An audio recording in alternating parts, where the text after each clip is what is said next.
Hi, this is Scott Wall from the Boston Bruins and Mass General Brigham. I'm here today with longtime head equipment manager Keith Robinson.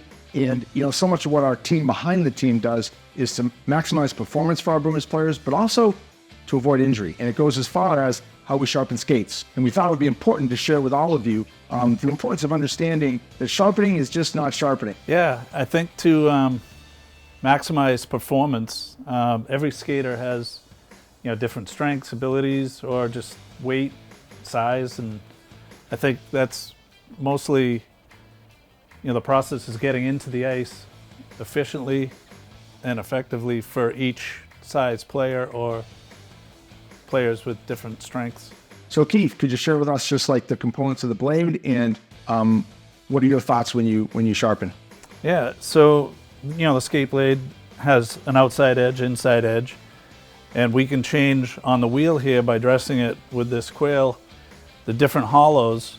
As you can see here, the deeper you go, the more grip and maybe a little less glide, and the less hollow you go, you do have better glide, but it takes a little bit more effort to get into the ice if you're smaller. So for some of the youth players who are a little bit lighter, they would benefit probably from the deeper hollow in terms of being able to hold an edge. Correct. I think the default for recreational hockey at most of the pro shops and rinks would be around 1/2 inch or 5/8, which is good for smaller player to get into the ice without too much effort, so they're not sliding around. But as you get better as a hockey player and you get bigger, like into the high school and prep school, you may benefit from more glide and benefit from a more shallow hollow.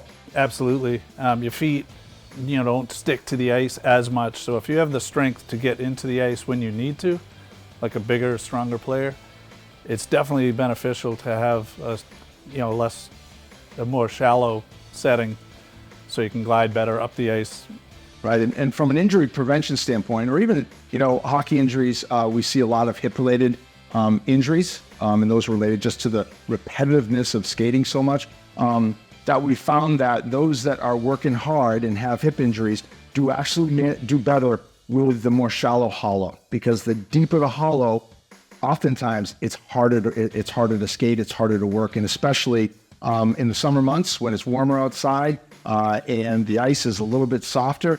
If you've got some of these deeper hollows, you're going to sink into the ice, and it makes it much more difficult to skate, but also transfers a lot more stress up into the hips and makes you a little more vulnerable for injury. Thanks, Keith, for sharing your thoughts. For all of you at home, just when you go to the rink and you bring your kids skates to get sharpened, just know that there's a difference in sharpening.